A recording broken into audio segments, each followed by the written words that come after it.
আমার হাতে একটা গিয়ার ট্রেন এবং আমরা শিশুদের নানা রকম খেলনা দিয়ে থাকি এবং আমরা অনেকেই চেষ্টা করি খুব সহজেই ওদের থট প্রসেসে কাজটা শুরু করার জন্য, বা ওরা যে চিন্তা করতে শিখবে, ওরা খেলতে খেলতে একদম মজা করতে করতে বিভিন্ন জিনিসের সাথে পরিচিত হবে।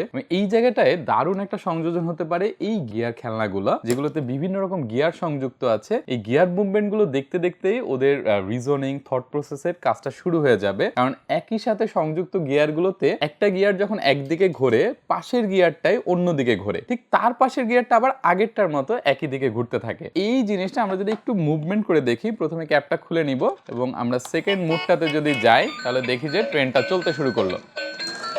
ওর মতো করে বিভিন্ন দিকে যাবে, বাধা পেলে ওর নিজের মতো করে পথ তৈরি করে নেবে। তো আমরা এই গিয়ার ট্রেনটা শিশুকে উপহার দিতে পারি। একই সাথে এই গিয়ার ট্রেনের মতো আরো একটা খেলনা আছে, আমরা এটাও একটু চালু করে দেখি। এটা একটা পুলিশ কার। প্রথমে আমরা ওকে মুভমেন্ট ছাড়াই অন করলাম, পরের মুডটাতে যদি যাই একইভাবে আমরা ক্যাপটা পুল অফ করে নিব এবং আমরা সেকেন্ড মুডে যদি যাই, আমরা দেখতে পাচ্ছি ওর মতো করে রাস্তা তৈরি করে নিবে বাধা পেলেই।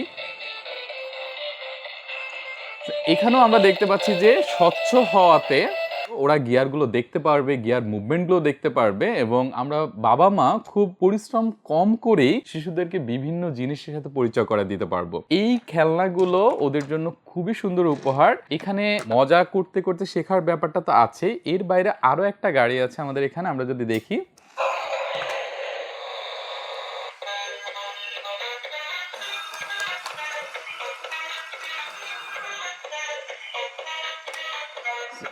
এখানেও আমরা যদি ক্যাপটা খুলে দিই, তারপরে ওর মুভমেন্টটা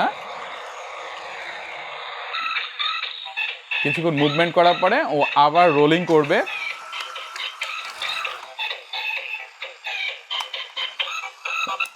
আমরা বাবা মারা চাই যে শিশুদের জন্য এমন কোনো খেলনা যেটা ও নিজে নিজেই এঙ্গেজ হতে পারবে এবং বাবা মাকে খুব বেশি এফোর্ট দিতে হবে না। এরকম খেলনা যদি আমরা চাই, সেক্ষেত্রে খুব দুর্দান্ত পছন্দ হবে এই গিয়ার ট্রেন বা এই পুলিশ কার, এই স্পিডি কারগুলা।